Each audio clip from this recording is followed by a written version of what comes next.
reading another passage out of this book this morning, and I highly suggest this. I don't know how true testament it is, but there's a lot of stuff in here that makes you think and makes you want to deep dive and research, because it's really cool. This stuff in here this morning we've been reading that we've never thought of before, and it puts in a completely different perspective than previously known. Anyways, this one said, it said, even though all the wicked men were wiped out of the flood, sin itself was present. As we see, one of the first things that Noah does is get drunk and take off his clothes.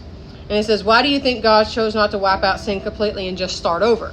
Okay, hold on. Let's read it. Hold on. Which one is it? It was 20. Noah. Okay, this is Genesis 9:20. Noah, a man of the soil, proceeded to plant a vineyard. Then when he drank some of its wine, he became drunk and laid uncovered inside his tent. Ham, the father of Canaan, saw his father naked and told his two brothers to go outside. But Shem and Japheth took a garment and laid it across his shoulders and walked back into the vineyard and covered his father's naked body. Their faces were turned the other way so they would not see their father naked. When Noah woke from his wine and found out that what his youngest son had done to him, he said, "Cursed be Canaan, the lowest of slaves, will there be his brothers." He also said, "Praise be to the Lord, the God of Shem. May Canaan be the slave of Shem, and may God extend Japheth's territory. May Japheth live in the tents of the Shem, and may Canaan be slave to the Japheth." That's probably enough to read. I'm just going to keep on going. We had a theory. A major theory. Okay, tell your theory about why sin was still reintroduced and not completely okay. So the best abolished. way I can explain this is, so all the wicked people died, right? Like that's why the flood came in. But we were still imperfect people. Like Noah and the family that was still there, like all of the ancestral stuff in the bloodline was still there. So sin was still in the blood, the habits, the generational patterns, like it was still in them. So when all of this stuff had happened, he wasn't holy. He wasn't clean. He wasn't Jesus. So like we all are, because we're human. God didn't get sin off this planet because he still wanted Noah and his family to survive. And Noah and his family were sinners. They were filled with sin. So when he got drunk and he took off all of his clothes, it's because he's a sinner. So that's why sin is still there, because God wanted Noah to stay. But sin is in our bloodlines. It's in our blood. That was my take on it. And think about it. Noah's human, just like all of us. It doesn't matter how much he loved Jesus, how much he was completely just go team for Jesus and all this stuff. He went through all this stuff for 40 days and all this faith he had for 40 days. He's still human. So Noah, this is my take, y'all. And y'all might think I'm freaking crazy, but think about it. He was on this boat for 40 days, not wanting to know what the hell just happened. He's on this boat for 40 days with all these dang animals and all his family and all this stuff. He's stuck in this boat for 40 days. He is going insane. He's going crazy. His faith is freaking wavering because he doesn't know why, how, what's going to happen, if the waters are ever going to recede, if anything's ever going to show up, if everything's going to be right in the world, if they're ever going to survive. All these animals they got to take care of. He's got to take care of all his family. I'm sorry, all this stuff is in his head and everything. Noah's like, what the hell? And he's freaking out as he's wondering, yes, I'm a man of God, but I'm also human. I have flesh. I have all these thoughts and these desires and all this stuff I want. But he's stuck for 40 freaking days. Okay, he gets off that boat and he's like, oh my gosh! And he's like freaking out. He's like, the first thing I want to do is like take a break. And guess what he does? He takes it to wine. He takes it to alcohol. And he's like, I'm done. He's like, this is a lot. This is a whole lot, Lord. And he does what he does. And it's not that he doesn't have faith in God. It's just that he's human and he broke.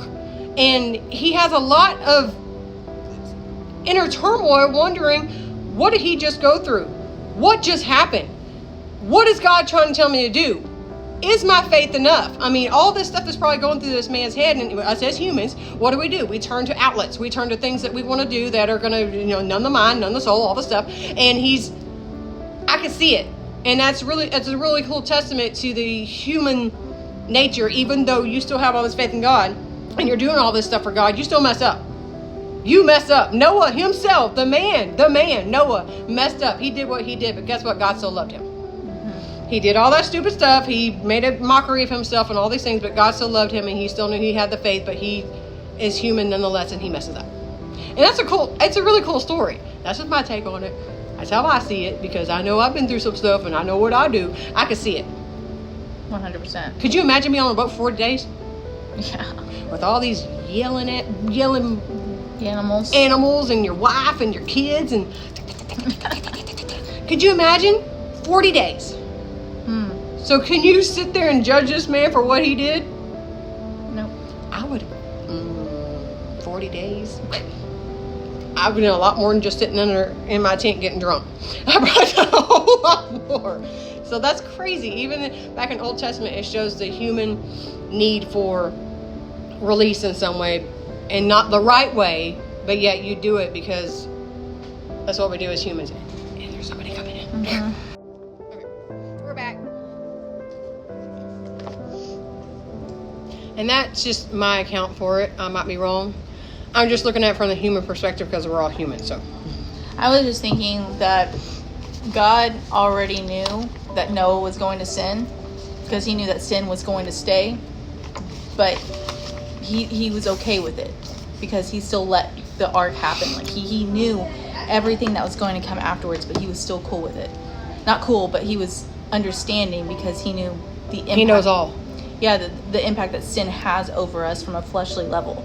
Like what just happened, you got to think Noah's whole like ancestry, like his mother's, I think he has sisters, right? Didn't he have sisters? I don't remember. Whatever his ancestry was, whenever he was a child, every encounter he had just got wiped out. Like literally, everything. Along with everything else. Think about how traumatizing that must be to just know that I just went through a crazy storm and everything that I have known before is There's completely water gone. everywhere. It's all gone, you know?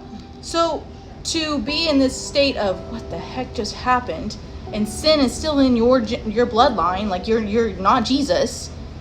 I mean, I think God approached that with mercy and understanding because he gets knew. it. He just knew how hard that was for him. So, but that's my take. Even Jesus gets it. I mean, he got down about some stuff. He was upset about some stuff. He got confused about some stuff. He questioned things. He wasn't perfect either at first. Before, he did what he did and he became what he came. He had questions even on the cross. You can't imagine the stuff that's going through his head because he was half human. I mean, at some point, somewhat of a human. He was God and human. He was everything all at once. We all have these thoughts. We all have these doubts. We all have these fears. And sometimes it gets the best of you. Even the best of us. It doesn't matter how holier than thou you think you are, the biggest Bible thumper in the world. You know every single word in the Bible. It doesn't matter. We all are human. And we all mess up. Mm-hmm. Every single day. Every single minute. Most of us. And it's just how you decide to move forward from that. That's what matters. And try not to do it again. Try. And sometimes it's hard. But it is what it is. So I think that story of Noah is compelling because it takes a different take of how all these men of Jesus and everything that happened in the Bible, they're supposed to be like these pillars of people and these standout people. But guess what? They're just people, just like every one of us. I mean, yeah, they have these great highlights in the book and everything, but we are all just people. It doesn't matter who we are. We mess up every single day. We fall short of God every day. But just kind of like I was reading as you were talking. After his sons found him, like they turned their faces because it was immodest and they didn't want further disgrace to go on Noah. All of this stuff, they were trying to be respectful towards him in the best way they could. They gave him coverings and stuff, so they were showing him mercy. The thing that he did, because he was sinning even further, he cursed at them. Like he was literally upset that they found him like that based off of his decision. That's pride and shame. Pride and shame. The sin keeps rolling and it never stops. And that is very prevalent nowadays. Like, what do you do when you get caught at something? Mm-hmm. What do you do when you get called out at something? What do we all do? We get defensive and argumentative. Blame on something else. Exactly, because that's everything in your heart and your soul and you don't want to admit. And you're ashamed. Who wants to be ashamed? Who wants to have that? Because it hurts. It puts stuff on your ego and your pride. We're all the same. Literally, every single one of us are built the same. Even in the back in the days of freaking Jesus and Noah, it's no different. We're all the same. So the biggest takeaway, because we're running out of time, is that Noah was still human, that God left sin for a reason, and he had mercy, and he continuously has mercy on us, and we all still need to work on our pride. And he used a man like that, even with what he did, to do great things.